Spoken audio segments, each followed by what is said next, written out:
This is Narragansett Beach in Rhode Island, which turns into a giant dog park in the off-season. I'm in the process of buying a new vehicle, but right now I wanted to share what I learned along the way after having 7 police encounters, which were spread out all over the country. The first 3 were in Maine, Michigan, and Minnesota. And in those 3 encounters, I was interrogated extensively, even though in Michigan it was a traffic stop. I also had contact with the police in Montana, Pismo Beach, California, Yucca Valley, California, and Scranton, Pennsylvania. Scranton was actually my last night on the road before getting back to Rhode Island, and that police encounter lasted about 15 seconds. In contrast, my first 3 run-ins with cops resulted in 15 minutes of questioning each time. The reason things ended quickly in Scranton is because I learned along the way what to say to the police to make them go away. I already made a video about my first encounter in Maine. That cop was nice, but asked a lot of questions that I probably could have refused to answer because they just seemed to be legally over the line, such as, what do you do for money? Do you work? Who do you work for? Are you homeless? I told that cop that I did transcription work on the internet, which is what I did before getting on the road. That just led to more questions about specifics. I didn't feel like going into my life story about being a widow and selling my house, blah blah blah. It's none of his business anyway what money I live on, so I didn't get into it. But I did answer enough questions that he was satisfied. In Michigan, it was a traffic stop, and when he saw all the belongings in my car, I got the same questions about where I work, how do I pay for my travels, and I just kind of avoided answering the questions. They didn't seem appropriate considering that I was only stopped because when I saw him sitting on the side of the road in the distance, I hurriedly put on my seatbelt, and when I did, I sort of veered toward the shoulder a little bit, and I ended up getting stopped for that. So I didn't feel that asking me where I work was appropriate, and I avoided answering his questions. But at the same time, I wanted to cooperate because I know there's a drug epidemic and somebody is transporting drugs all over this country. So I tried not to get irritated, but eventually I did anyway, and he let me go with a warning. In Minnesota, I was asleep in a parking lot. I made a video about the details of that encounter called "My Vitamins Were Investigated." Again, I was interrogated.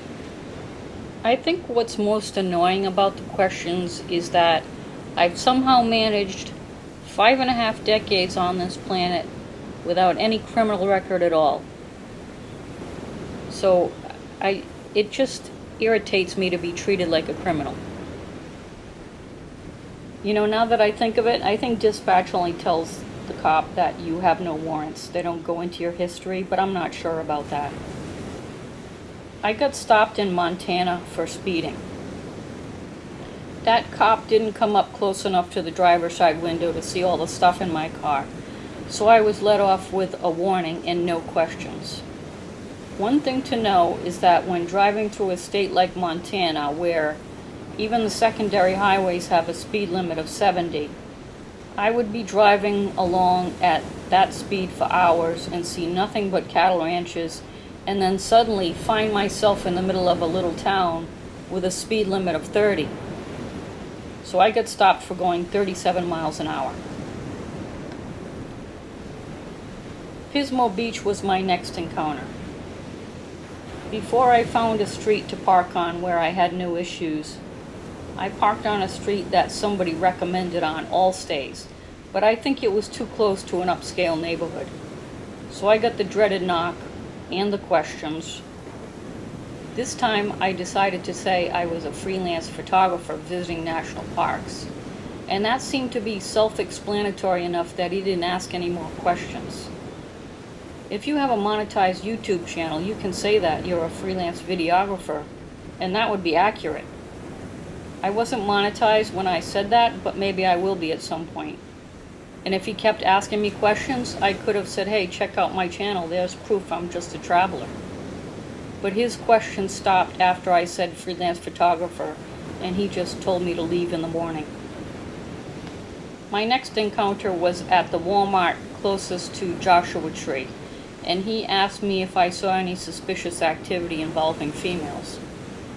And I said no, and I immediately said, I'll be leaving the area after I finish my coffee, letting him know I'm a traveler and I wouldn't be loitering, and he left me alone right away.